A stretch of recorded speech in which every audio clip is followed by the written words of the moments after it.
দুই বধূ এক স্বামী, সখী তুমি কার? সাংবাদিক ইলিয়াস, তুমি কার ভাই বলো তো? তুমি যে একটা জনপ্রিয়তা ছিল, তুমি কিন্তু শেষ। এই দেশের মানুষ আর তোমাকে পছন্দ করবে না, কারণ 5 জানুয়ারির আগে তুমি আওয়ামী লীগের গোষ্ঠী সাফ করছো, এখন তুমি বিএনপির পিছে লাগছো। ঠিক আছে, বিএনপি এই করে, বিএনপি এই করে, বিএনপি পিছে লাগছো। এখন ভাই আপনি কোন চরিত্রের মানুষ ভাই বলুন তো আপনি আমাদেরকে। হুম দেখেন, হিরো আলম প্রত্যেকটা মাসে টকশো যাইতো, মানুষে তাকে পছন্দ করতো। শুধু একটু ভুল কাম করছে, রিজভির সাহেবে মামলা করতে গেছে, মানহানি মামলা 50 কোটি টাকা। এই হিরো আলমের দেশে তো ধ্বংস শেষ। তো এই আপনার একটা কথা বলছেন, যারা এই দেশ ছাত্ররা ও একটা গ্রুপ নিয়ে তারা একটা সরকার গঠন করবে। সরকার গঠন করলে এরা কি সরকার গঠন করলে কি এরা এই দেশে সরকার গঠন করে নেব নির্বাচন করলে? শোনেন, রাজনীতি এমন একটা জিনিস, এই দেশ আওয়ামী লীগ বিএনপি এই দুই এছাড়া কেউ নেই। এখন আওয়ামী লীগ যদি দেশে ভোট হয়, ভুলও মনে করেন না আওয়ামী লীগের ভোট জামাতরে দিব। ঠিক আছে, বয়জনে তারা ভোট দিবে না, কিন্তু জামাতরে ভোট দিবে না, কোনো দলের তারা ভোট দেবে না। আর যদি ভোট দেয় বিএনপিকে দিবে। ঠিক আছে, আর কারো করে আওয়ামী লীগ ভোট দিবে না। শোনেন, মা যত খারাপ হোক, হ্যাঁ, সন্তানের কাছে মা ভালোই।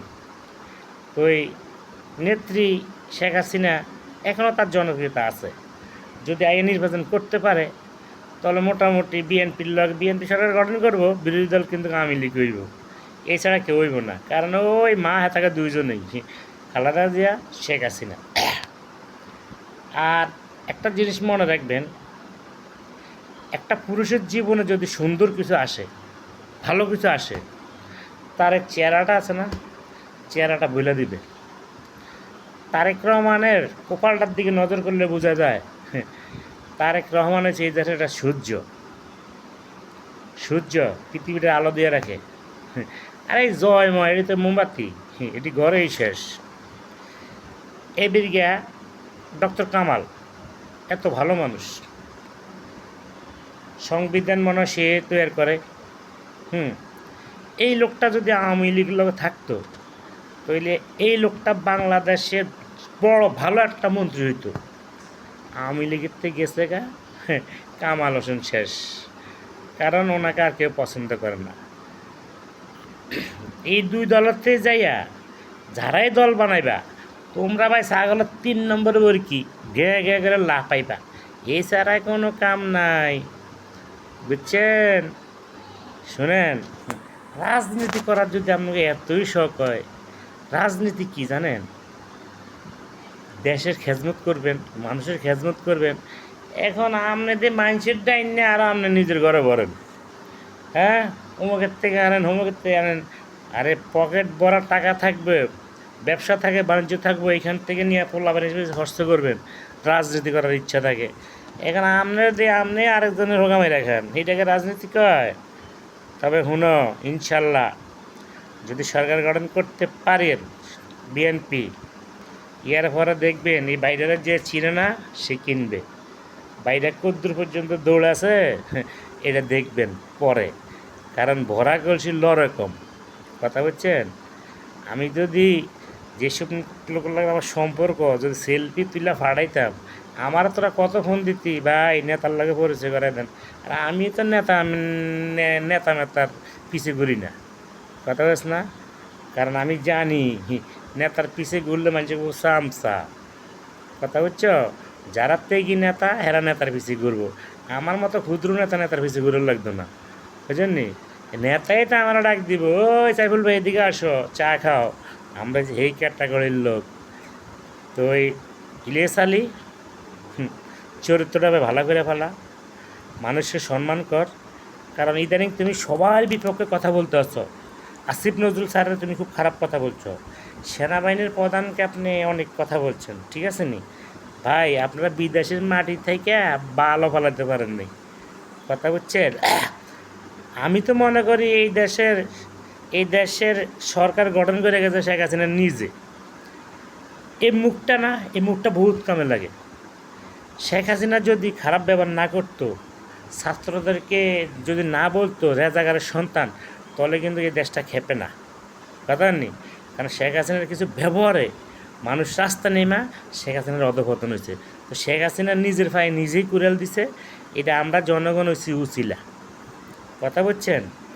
আর যারা হাসনাত আছে, ওই যারা সমন্বয়ক আছে, এখন তারা মেজাজ গরম, কথা বুঝছেন নি? মেজাজ গরম মনে কিছু কিছুর মালিক হয়ে গেছে, তো এই জন্য নিজেরে বুঝতে পারে নাই সে কোন পথে গেলে মানুষ তাকে ভালো বলবে। এখন একটা কথা আছে না, বাপের আগে যদি সন্তান হাঁটে তাকে বেয়াদব বলে, ঠিক আছে? ওই হেরা মনে করেন মানুষ এখন তাদেরকে বেয়াদবি বলতে আছে, কিন্তু তারা বুঝতে পারে না তারা সাইডে ভুল করছে, ঠিক আছে নি? তারা যা করছিল মনে করছিল কি দেশ স্বাধীন করছে শেখ মুজিব দল হয়ে গেছে, দেশ স্বাধীন করছে জিয়া রহমান দল হয়েছে, মানে আমরা তো দেশ স্বাধীন করছি তা আমরাকে দল দল করি। হ্যাঁ, এক চিন্তা ভাবনা আসছিল এটা। ভাই এখানে বয়স কম, ঠিক আছে? ধৈর্য ধরেন, উচ্ছৃঙ্খল রাজনীতি হয় না, রাজনীতি খুব সুন্দর ব্রেন দিয়ে করতে হয়, ঠিক আছে? আর ইলিয়াস, তুমি ভাই ভালো হয়ে যাও, উল্টা পাল্টা বক্তব্য ভাই দিও না, কারণ তোমাকে এখন জনগণ ভালোবাসতে আসে না। তুমি এখন দ্বিতীয় হিরো আলম হয়ে গেছো, হিরো আলম, বুঝছো? এখন কি করবো ইলিয়াস ভাই, তোমার কিছু আগে ভালোবাসতাম, পছন্দ করতাম, তুমি আমাদের ফখরুদ্দিন সাহেব নিয়ে খারাপ একটা মন্তব্য করছো, খুব এক বিশ্রী, এটা কষ্ট লাগছে। কারণ উনি কাঁদে কেন সেই জবাবও বলি তোমাকে দিতে হবে, ঠিক আছে? তুমি ওনাকে বলো আপনি কে হ্যাঁ, কে তুই জানাস না? জানবি, বাংলাদেশে আইয়া যদি সুন্দর চলতে পারে চলবি, উল্টা পাতলা কথা কবি। আমি লিখ যখন তোরা বাগাইছে, তোরা আমরা ইন্ডিয়া পাঠাই দেব। বিএনপিকে নিয়ে তুই কোনো কথা বলবি না ভাই, বিএনপি চাঁদাবাজি করে না, আর করলে প্রত্যেকটা দল চালাতে হলে কিছু কিছু জায়গা মানুষ সম্মান করে, নেতাকে দেয়। হ্যাঁ, তোর দল চালান যাবে না, মাথার বাড়ি দিতে দল চালায় না। কারো কাছে চিনতে পারি, আপনি যদি দেন বিএনপির সমস্যা কি, দিতে পারে। আমরা তো বিএনপির টাকা দিই, আমরা তো ক্লাবের টাকা দিই না, আমরা কামাই আমরা দিই। তো বিএনপির হাজার হাজার নেতাকর্মী আছে, ব্যবসা বাণিজ্য করে ক্লাবে চাঁদা দেয়, বিএনপির চাঁদা দিতে হবে, চাঁদা না দিলে তো ক্লাব চলবে করতেন। উল্টা পাল্টা বক্তব্য করিস না ভাই, তুই ভালো থাক, মানুষকে ভালো থাকতে দে। কারণ তোরা আমেরিকা বইয়া বালটাও ফলাতে পারস নাই। ওই আমার আল্লাহ শেখ হাসিনারে কইতে, শেখ হাসিনা একটা কথা কইয়া দে, শেখ হাসিনা কইয়া দিছে, মানুষ জিততে গেছে। শেখ হাসিনার ভুল শেখ হাসিনা নিজে করে এই দেশে থুয়ে গেছে, ঠিক আছে? ভালো থাকেন, আসসালামু আলাইকুম। কঠোর বিএনপি ভাই, কঠোর বিএনপি, ঠিক আছে নি? বিএনপি 15টা বছর কিন্তু আওয়ামী লীগের আমলের এই ঢাকা শহর সরাই গেছি, সবাই জানে, পুলিশ হইতে শুরু করে এলাকার নেতা মেতা সবাই জানে আমি একটা কী জিনিস, বিএনপি। কিন্তু ভালোবাসা সবার সাথে আসছিল, এখনও আছে। দেখলে আওয়ামী লীগের নেতা ডাক দেয়, ভাই ভালো আছেন? কারণ কি বুঝতে হবে, আপনার কাইলা আরেকজনের, ঠিক আছে? খারাপ ব্যবহার মানুষের করানো যাবে না। ইনশাল্লাহ আমাদের শাহরাস্তি যদি আমরা বিএনপি ক্ষমতাতে আসতে পারে, আমার নেতা, আমরা আওয়ামী লীগগণ সবাইকে আমরা বুকে টাইনা নেব। বুকে টানানোর পরে যদি ভালোবাসা থাকে তাহলে কোনো সমস্যা নেই। এখন বুকের ভিতরে যদি ছুরি মারো, তাহলে তো মনে করো তোমার জৈবন সব শেষ করে এলাম। কিন্তু তোমাদের শাহরাস্তির মাটিতে কোনো বিএনপির কোনো আওয়ামী লীগের লোকের একটা লোকের ক্ষতি হবে না ইনশাল্লাহ। কারণ আপনারা করছেন, আমরা করবো না, আপনাদেরকে আমরা ভালোবাসবো, ঠিক আছে? আর যদি দেখেন কোনো বিএনপির কোনো নেতা আওয়ামী লীগের উপরে টর্চারিং করছে, এই করছে, ডাইরেক্ট যে এমপি হবে তাকে ফোন দিবেন। এমপি কে হবে? এমপি তো ওই যে আমি ইঞ্জিনিয়ার মমিন সাহেব, হ্যাঁ, উনি উনি একটা ভালো লোক ভাই, উনি খুবই ভালো লোক।